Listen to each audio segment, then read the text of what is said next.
ჩემი შვილების ოთახი ისევე როგორც მთლიანად სახლი გარემონტდა ჩვენს წელთ აღრიცხვამდე, რაც სიმშვიდის საფუძველს მაძლევს, რადგან იმდენჯერ დალაგდა სველი წესით, რომ აღარ მეშინია სამშენებლო მასალების ტოქსიკურობის.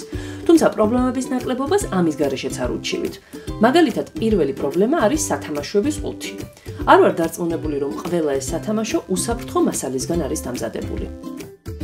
აი ეს ჟირაფი განსაკუთრებით მიყვარს, იმიტომ რომ მგონია რომ არის უსაფრთხო, რადგან ბარსელონაში ვიყიდეთ და იქაურ მაღაზიებში ბავშვებისთვის განკუთვნილ ნივთებთან დაკავშირებით განსაკუთრებული ყურადღება ექცევა იმას, რამდენად ჯანსაღი და უსაფრთხოა ბავშვებისთვის. თუმცა ბუნებრივია, ახლა ვერ ვახერხებ ყველაფერი ევროკავშირის ქვეყნებში შეუძინო ბავშვებს და აქაც მიწევს ხოლმე ყიდვა მათი დაჟინებული სურვილების გათვალისწინება და ამ შემთხვევაში არ ვარ დიდად დარწმუნებული, რომ მათთვის ხარისხიან პროდუქციას ვყიდულო.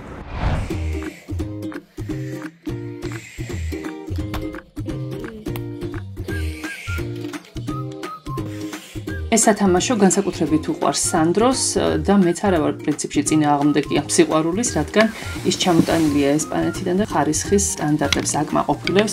შესაბამისად არ მეშინია, რომ ეს ხასხასა წითელი ფერი რომელიმე ტოქსიკური საღებავის შედეგია. თუმცა სამწუხაროდ გქონდა ამის მსგავსი რამდენიმე სათამაშო, რომელიც აქ ვიყიდეთ და გავიგე, რომ იმ მაღაზიაში აღმოაჩინეს ძალიან ბევრი ტოქსიკური ნივთი და შესაბამისად იძულებული გავხდით გადაგვეხარისხებინა ეს სათამაშოები და გადაგვეყბრა. არასდროს შემიმოწმებია და დაზუსტებით ვერ ვიტყვი ჩემი შვილებისთვის საქართველოში ნაყიდ სათამაშოებში ჯანმრთელობისთვის საშიში ნივთიერებები არის თუ არა. თუმცა რადგან მათი უმრავლესობა იმ ქვეყნებიდან შემოდის, სადაც საბავშვო პროდუქციის ხარისხის კონტროლის საერთაშორისო რეგულაციები არ მოქმედებს და არც საქართველოში გვაქვს ამ მხრივ გამართული სიტუაცია, ეჭვის საფუძველი ნამდვილად არსებობს. მოკლედ არ ვიცი რევოლუციამდელი ბავშვი ნამდვილად გონება ჭლუნგი იყო თუ არა, მაგრამ ამდენი ტოქსიკური სათამაშოს გარეშე ჯანმრთელი ნამდვილად იქნებოდა.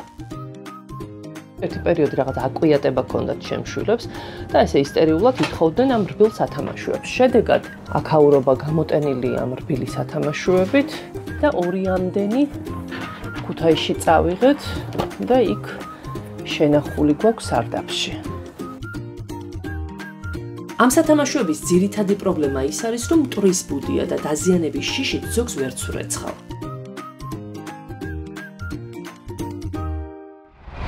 სათამაშოებისგან სახლის განტვირთვის ერთ-ერთი გზა არის ამ სათამაშოების გაჩუქება. თუმცა ჩემი შვილები ჯერ იმას აქში არ არიან, როცა ამა თუ იმ სათამაშოს მარტივად შეელებიან. თითქოს მიიღებენ გადაწყვეტილებას, რომ ვინმეს აჩუქონ და შემდეგ მოდი ეს კი არა იქნებ სხვა, ის სხვა რომ ვიღაც ისეთ მააჩუქა, რომლის შელევაც უჭირს და მოკლედ ასე უსასრულოდ გრძელდება. რა თქმა უნდა, გარკვეული ნაწილი სათამაშოების გვაქვს გაჩუქებული, თუმცა სახლი მაინც სავსეა აი ხარახურით. აი ლაბუბუ, რომელიც დიდი ამბით წამოიღეს ესპანეთიდან, მაყიდინეს დიდი ამბით, აი აქ უგდიათ და აღარც ახსოვთ. ეს არის ბუშტი, რომელიც ძალიან უყვართ ბავშვებს და შესაბამისად ჩემი შვილებიც ხშირად მთხოვენ ხოლმე აი ბუშტების ყიდვას, თუმცა ისეთი საშინელი სუნი აქვს ნავთობის თუ ბენზინის თუ რაღაც ამდაგვარი ნივთიერების, რომ შეუძლებელია ეს არ იყოს ტოქსიკური და შეუძლებელია ეს იყოს უსაფრთხო ბავშვისთვის. მე ჩემი მხრიდან ვცდილობ ჩემს შვილებს ვთხოვ ხოლმე, რომ მე დავეხმარები ამ ბუშტების გაბერვაში და თვითონ ითამაშონ უბრალოდ და პირით ნუ შეეხები ამ ბუშტებს, თუმცა ეს უფრო ჩემი სასოწარკვეთილი მცდელობაა რამენაირად ნაკლებად სახიფათო ნივთიერებებთან კონდეს ჩემს შვილებს საქმე. და ცხადია ვერ ვიტყვი, რომ ეს რაღაცნაირად უფრო მეტად იცავს ჩემს შვილებს, მაგრამ რა ვქნათ.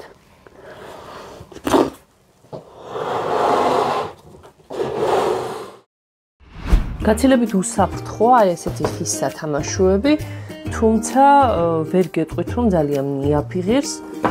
ეს ჩემო მეგობარმა აჩუქა ბავშვებს და ძალიან გვიყვარს.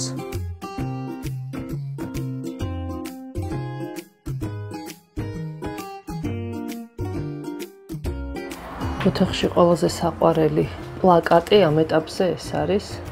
ჩემო მეგობარმა გაგვიკეთა ასეთი საჩუქარი ჩემს საუტანელ ოჯახს. და ყველას მოგწონს ჩვენი თავი აქ.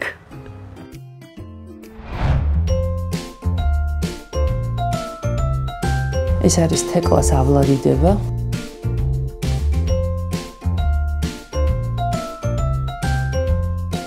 სათამაშო რომ ლამაზი იყოს, ზოგიერთი არაკეთილსინთეზიერი მწარმოებელი ტოქსიკურ ნივთიერებებს უმატებს. იგივე პრობლემებია საბავშვო კოსმეტიკაშიც. მაგალითად, ტყვია პროდუქციას მომხიბვლელ შეფერილობას აძლევს. თუმცა ტოქსიკოლოგები ამბობენ, რომ ბავშვის ორგანიზმში მოხვედრილმა და დაგროვებულმა ტყვიამ შეიძლება გამოიწვიოს ნერვული სისტემის დაზიანება, აღგზნებადობა, შემეცნების უნარის დაქვეითება. მოკლედ, ბევრი ძალიან ცუდი რამ. ჩემ შვილებში ეს არის ყველაზე მეტად პრანჭია. თუმცა ამ შემთხვევაში არ მეშინია, იმიტომ რომ ეს ნაკრები მამიდამ გამოუგზავნა და ევროკავშირის სტანდარტებს აბსოლუტურად აკმაყოფილებს. განსაკუთრებით აი ამ ბეჭდების ნაკრების მეშინია. ეს მართალია ხა შემადგენლობით დიდად საშიში არ არის, თუმცა თავისუფლად შეიძლება ისეთი მცირე ზომის არის ბავშვმა პირში ჩაიდოს და გადასცდეს, თუმცა საბედნიეროდ ასეთი შემთხვევა არ გქონია. ზოგჯერ საჩუქრად იღებს ნაკრებს, რომელიც საქართველოშია ნაყიდი და მაგ შემთხვევაში ვერ ვიქნები დარწმუნებული, რომ შესაბამის სტანდარტებს აკმაყოფილებს. საქართველოში სათამაშოების უსაფრთხოება რამდენჯერმე შემოწმდა და არც თუ სასიამოვნო შედეგებით დასრულდა. შემოწმებული სათამაშოების თითქმის ნახევარი შესაბამის სტანდარტს ვერ აკმაყოფილებს.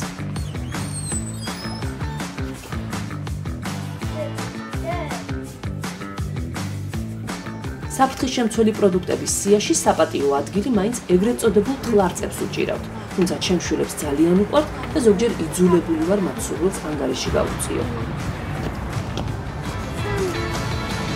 ჯერ არა, ხელი არ მოკიდო, ხა დააფარე და სახლში რომ მიხვალ, მაშინ. როგორც ყველა ბავშვს, ამათაც ძალიან უყვართ ეს საშინელი რაღაც და მე უნდა ვიყო ძალიან ყურადღებით და მუდმივად დაძაბული, როდესაც ამ ტყლარწით თამაშობენ, რადგან დარწმუნებული ვარ, ეს არის საკმაოდ საშიში ნივთიერება, რომლის ყიდვის უფლებას 1000-ში ერთხელ ვაძლევ ბავშვებს და მაშინაც ჩემი მკაცრი მეთვალყურეობის ქვეშ თამაშობენ ხოლმე.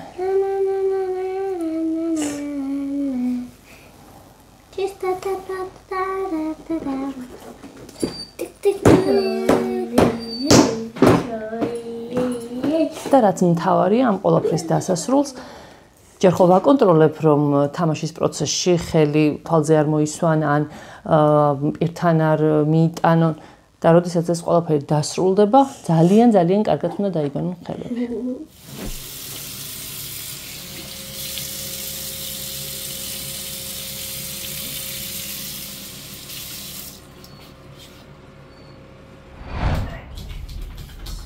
ეს კადრები ემიგრანტების ოჯახებისთვის ნაცნობია. გზავნილი ჩამოგვივიდა. ესე იგი, ცოტა კი მეწოდება ჩემი თავი და ჩემზე უფრო მეტად ჩემი შვილები ასეთ რეალობაში რომ ვცხოვრობთ, მაგრამ რამდენიმე დღის წინ ნახე კადრები, როგორ აყალბებენ ცნობილი ბრენდების პროდუქციას, გულისხმობ ტკბილეულს და შოკოლადებს.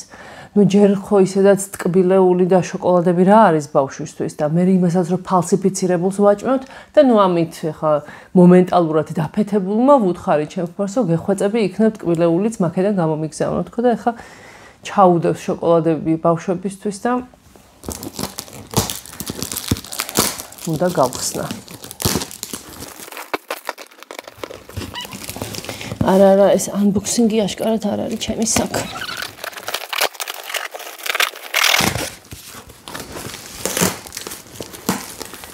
რძიანი შოკოლადი ბავშვებისთვის და შავი შოკოლადი ჩემთვის. ახლა ჩემი ერთადერთი საზრუნავია ეს შოკოლადები საიმედო ადგილზე დავმალო, რომ ბავშვებმა არ მიმიგნონ.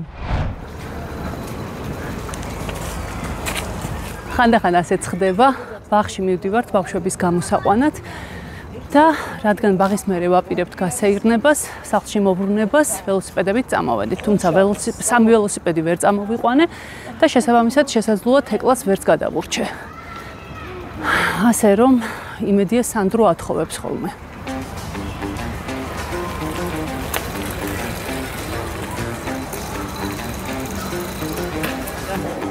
მიდი და გამოიყვანე.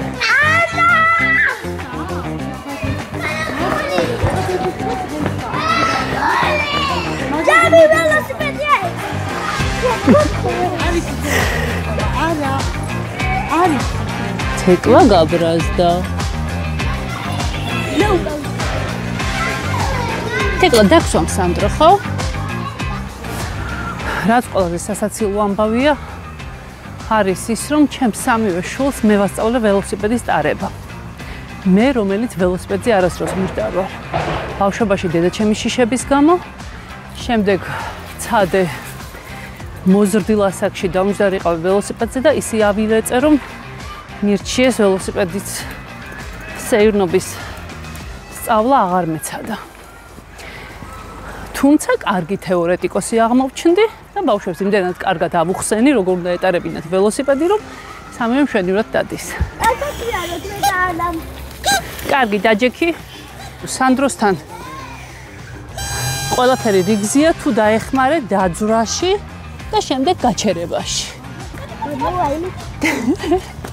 მიეტრიელი იქეთ საჭე? წათი. საჭე გაასწორე? ფეხი ამოძრავე? გაასწორე, წადი წინ. აცაბაცა ნუდად იხარ, ბიჭო. ოჩახ. გამარჯობა. ვიდრე თეკლას ველოსიპედზე დაჯდომის ჯერი მოვა, საკუთარ თავს მშვენივრად ირთობს.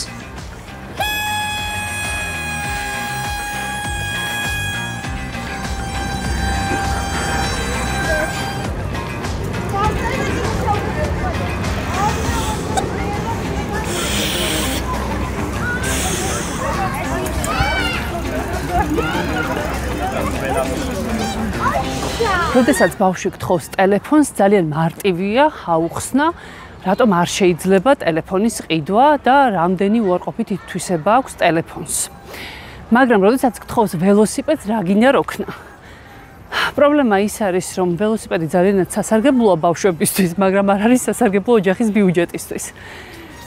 შესაბამისად, როდესაც ანას მოუნდა ველოსიპედი, დაიწყო ფულის დაგროვება.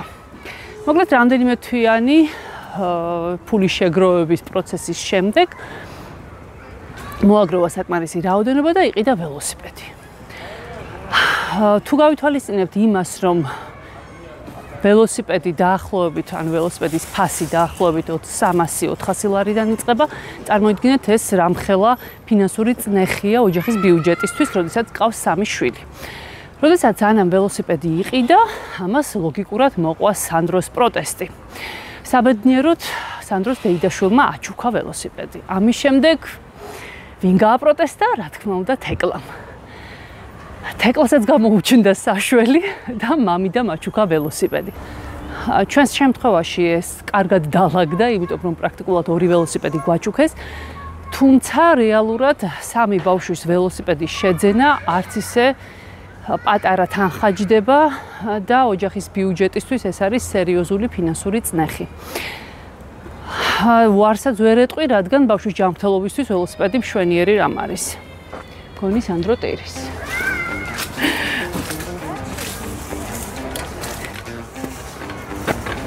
დაჯექი.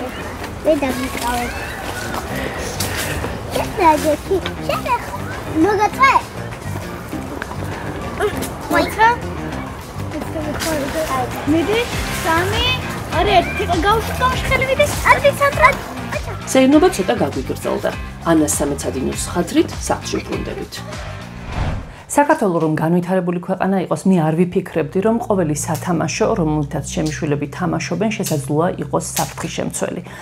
არ ვიფიქრებდი იმას, რომ ყოველი შოკოლადი, რომელსაც ჩემი შვილები მიირთმევენ, შესაძლოა იყოს ფალსიფიცირებული და ის გარემო, რომელშიც ჩემი შვილები ცხოვრობენ, შესაძლოა მათთვის აღმოჩნდეს სახიფათო.